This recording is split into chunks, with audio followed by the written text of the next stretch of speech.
So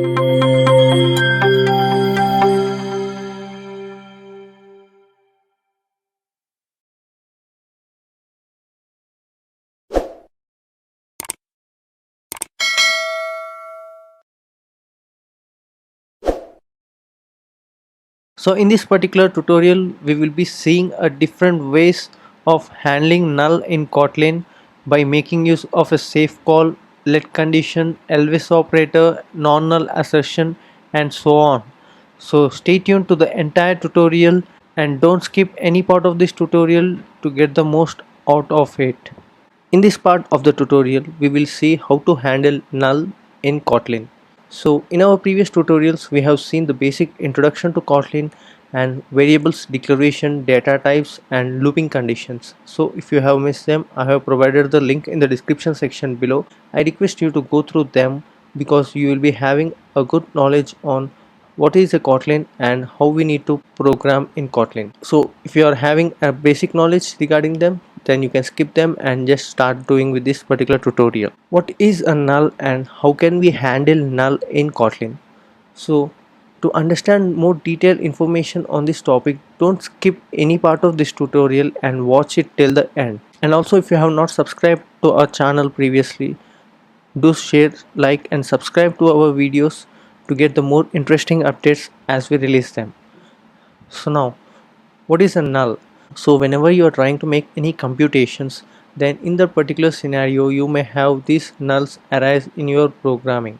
So at that point of time, the application or the program, whatever it might be, like here we are considering an application. In different scenario, it might be a web page or a software, it might get crashed due to this null.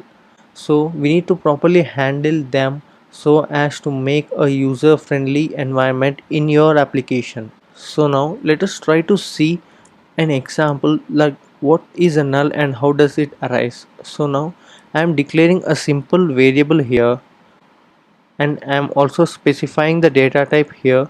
So let us consider it to be a string, and here just I will be specifying my name inside it. So now when you try to print this particular piece of code, everything works well and good. So yes, here is the thing. So far we are clear, but now what happens when there is a null here? So in programming, sometimes you may get null depending upon the computational value, so you need to properly handle them. So when you try to run this particular scenario, it will not even allow you to run here, because here you can see it is showing that it is a null. Okay, so this is a compile time error, so we have not experienced a crash here. But what if this null came in your runtime? So from a server side you got some value and it was being null. So how will you handle those kinds of things we will be seeing in this tutorial now. To handle this particular scenario here, first of all, it is not allowing you to compile and run the program here. So we will be adding a question mark here. So we will be adding a question mark here. So it states that it can accept a null here.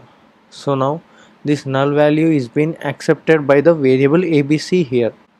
And now when you try to run this particular piece of code, it will run completely, and here you can see the null is being printed onto our screen. So here, making use of this question mark symbol, we are accepting the null value too. So in this way you can accept a null value using the question mark symbol in Kotlin. So yes, now we have successfully accepted a null value also in our variable. But then what are the things we can do here? So I just want to get the length here. So it's stating that only safe or non-null asserted calls are allowed here. So what if you want to perform this particular operation where you want to print the length if it is not null? So here you need to provide if condition here, where if ABC not equal to null, then here you are trying to print this particular length here, else you can specify any message here like null value is provided or something it might be. So instead of everything, we can make it much simpler to check whether the variable is null and handle it accordingly. So here declare the print condition and dot length. So here we are getting error, right? So just we can make use of a safe call here using a question mark here,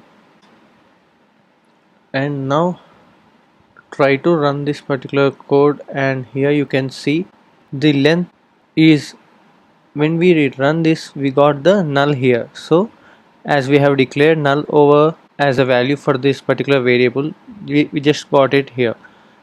So when you comment the null declaration here, you can see we can get the length of the word which we have specified here. But now when we are making use of the properties, it's clear now. But what if we try to run any methods here? So the methods like lower to case or upper to case, these kinds of methods, let us try to run here. So here now run, this particular word will be completely converted into uppercase here. So what if we have declared the null over here again? So yes, we have even specified question mark, then why it is not able to compile the code here? So to execute these particular methods here, we can make use of a safe call operator here.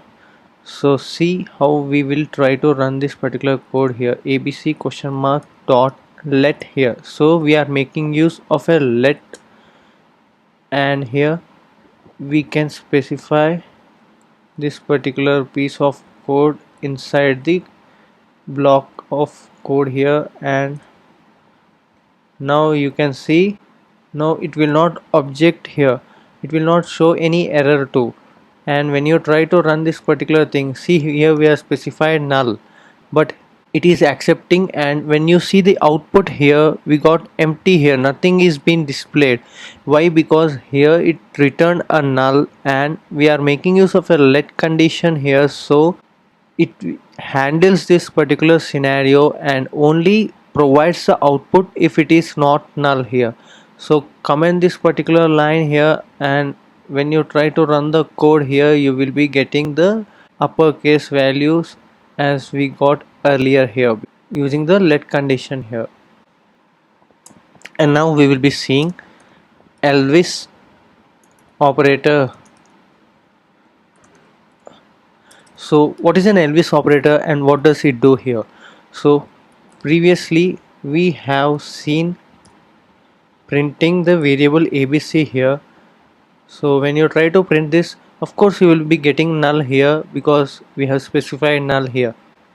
And previously we have seen a safe call ways of how to print the null condition and how to avoid it. But now making use of the Elvis operator, we can print some default values over here. So we need to specify the Elvis operator here, question mark and semicolon, and then provide some default value here. So whatever it might be, if it is an integer you can provide some 0 or whatever the number you want to be declared as a default value, and in the same case in the strings also you can provide some default cases. So now let us try to run this particular thing, and instead of null, default value is being printed here. So yes, the Elvis operator is being declared by a question mark and semicolon here. So it will make use of a basic value which we have provided instead of the null value. So now let us see a particular condition where you want to run the code irrespective of the null value. So you are trying to force the compiler here. You are saying that let's go ahead and compile, and it will not return any null value. So you are making a risk here. So now let us see this particular condition, not null assertion here. So here when you are trying to print this variable and you are making use of a length property here, so here you can see we got an error here. So previously we made use of a question mark symbols like safe call and we try to print the length over here.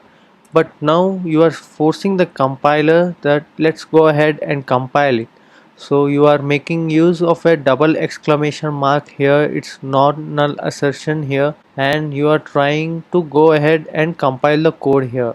And here you can see we got a null pointer exception here. So basically we don't get this particular null pointer exceptions in Kotlin, but here you are forcing your compiler by making use of a non-null assertion symbol here. So the compiler is going ahead and compiling, and as we have declared null here, it got the null pointer exception here. But when you remove the declaration of null and you go ahead in compiling the code, you will be getting the value 8, which is the length of the word you have declared. So what I am trying to explain here is, by making use of this not null assertion symbol here, you can just skip the default null checking and you can go ahead and compile the code. But in this particular scenario you are making your own risk here, so it might result in app crash later. So depending upon your requirement, you can use this particular non-null assertion symbol and you can go ahead with your coding. So yes, this is it for this tutorial, and if you are having any queries in the implementation, do let me know in the comment section below. And if you like this tutorial, do like, share and subscribe to our channel for more interesting content.